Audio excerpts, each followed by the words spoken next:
Iran से जंग के बाद से स्ट्रेट ऑफ हॉर्मुज अमेरिकी राष्ट्रपति ट्रंप के लिए सबसे बड़ी टेंशन बन चुका है। ईरान ने इस रास्ते को ऐसा ब्लॉक किया जिसके बाद से दुनिया में तेल और गैस के लिए त्राहिमाम मच गया। कई देशों में दनादन तेल और गैस के दाम बढ़ रहे हैं, जिस पर कोई लगाम नहीं लग पा रही। ईरान के इस कदम के बाद अमेरिका ने भी हॉर्मुज में अपनी नाकेबंदी को और सख्त कर दिया है, लेकिन बावजूद इसके वो ईरान को झुकाने में नाकाम रहा। हॉर्मुज के बाद से कई देशों में तेल और गैस की बड़ी किल्लत हो चुकी है। इस रास्ते से सिर्फ वही जहाज गुजर पा रहे हैं जिसे ईरान मंजूरी दे रहा है, या यूं कहें कि टोल वसूली के बाद ही ईरान कुछ जहाजों को यहां से निकलने दे रहा है। ईरान का कहना है कि वो अमेरिकी हमलों से हुए नुकसान की भरपाई ऐसे ही करेगा, लेकिन इस बीच अमेरिकी राष्ट्रपति ट्रंप ने इस टोल वसूली का विरोध किया और इसे गुंडा टैक्स बताया। अमेरिका ने ईरान को धमकी दी कि अगर उसने ये टोल वसूली बंद नहीं की तो इसका अंजाम बहुत बुरा होगा।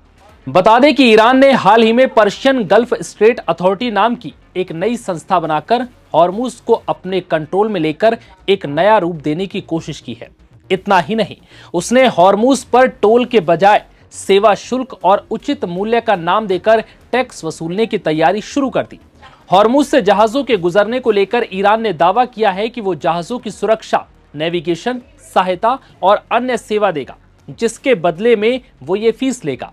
इतना ही नहीं, ईरान ने यह भी साफ कर दिया कि वो अपनी इस पहल में ओमान को भी शामिल करना चाहता है और इस अथॉरिटी में साथ मिलकर काम करने का न्योता भी दे चुका है।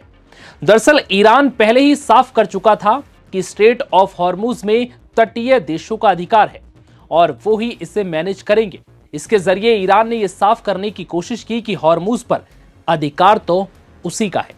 हालांकि अमेरिका ने पहले ही ऐसे किसी कदम को स्वीकार करने से साफ इनकार कर दिया। गुरुवार को अमेरिकी ट्रेजरी विभाग ने office of foreign assets control ने पीजीएसए पर प्रतिबंध लगा दिए। विभाग ने चेतावनी दी, जो भी शिपिंग कंपनी, बैंक, वित्तीय संस्था या कोई अन्य इकाई इस अथॉरिटी का सहयोग करेगी, उस पर अमेरिकी प्रतिबंध लगाए जा सकते हैं। ट्रेजरी विभाग ने साफ किया है कि पीजीएसए वास्तव में आईआरजीसी की मदद कर रही है। अमेरिका पहले ही आईआरजीसी को विदेशी आतंकी संगठन घोषित कर चुका है। अमेरिका का आरोप है कि पीजीएसए के जरिए ईरान जहाजों से अवैध शुल्क वसूल रहा है और इसकी फंडिंग आईआरजीसी को कर रहा है। अब यह भी जान लीजिए कि अमेरिका क्यों नहीं चाहता कि हॉर्मुज पर ईरान का कब्जा रहे। दरअसल एक्सपर्ट्स का मानना है कि जंग के बाद से ईरान आर्थिक दबाव में है, इसलिए वो हॉर्मुज को अब अपनी भरपाई के लिए इस्तेमाल कर रहा है और इसी हॉर्मुज का इस्तेमाल कर वो अपनी कमजोरी को मजबूती में तब्दील करेगा।